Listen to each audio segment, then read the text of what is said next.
According to Ellie, man, Devontae Davis is picking Lomachenko to beat you. What's your thoughts on that? Hey, everybody got their right to their their own opinion. It is what it is.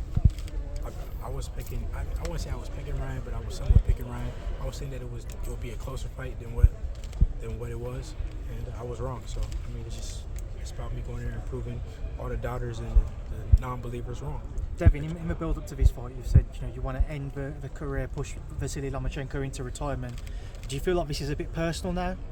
Nah, it's at the end of the day, it's business. It's a fight that I've been wanting for a long time, and now the time has finally come, and I'm just gonna take care of business. Hey, champ, you said that after this fight, we know that you was gonna be a free agent, but now you like to stay with Top Rank. So you want to stay with Top Rank moving forward? Yeah, we just got to see. I like what Top Rank has done with the promotion, everything that they, put into it. It's been a big buzz around it, and I'm happy with it. And we'll see. Once I'm victorious, then I can tell you more about it. But I'm pleased with the way Top Rank has been handling things. Champ, Jermell Charlo also came out stating, if Lomachenko is old, quote, I'm old too.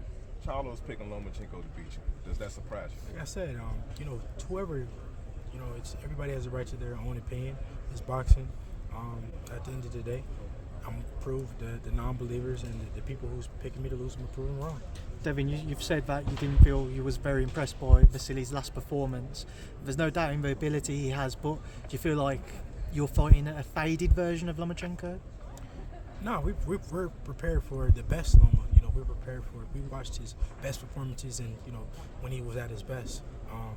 He was coming off of war and a bunch of stuff. So we're not gonna hold that one performance. We're gonna we're studying the best ones, and we're prepared for whatever he brings to the table. We've been studying him. We know the things he does good. We know the things that he does bad. We know his habits. We know what he likes, what he doesn't like, and we like to exploit it. What you see in the face-off right there? Because I know you did one in a press conference. At the end of the day, he's a true champion. He's battle tested. He's going to show up to fight on Saturday night, and so am I. So it is what it is. I know a lot has been made of your size. Everybody talks about your size, and you even stated that moving up to 140 is sooner rather than later. How was it making weight this camp? Oh man, the weight has been tremendous difference from this camp to last camp. I also had my chef here 8 weeks this camp. Last fight I had him for 4 weeks. First Cambosis fight I had him for 6 weeks. So this fight I was able to bring him in early. Before that, the last fight he was working with Triple G, so I only had him 4 weeks. So that was a big reason of why I look dry on the scale. But this training camp has been great.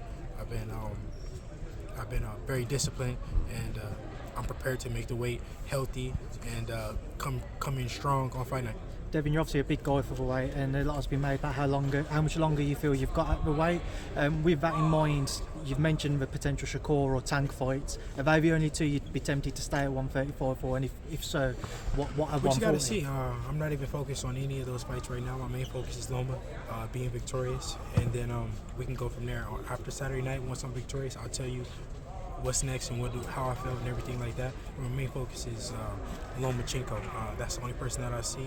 That's all I've been watching, studying, for this 8-week training camp. The 8 weeks that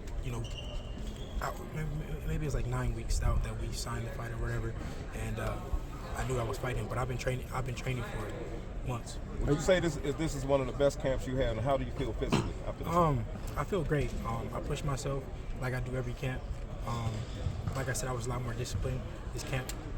With me, my chef being there, my work ethic never was ever a problem. It was always just, the weight is what, was bothered me the last time, and it was just because I didn't have my chef for my whole training camp. But other than that, man, I pushed myself.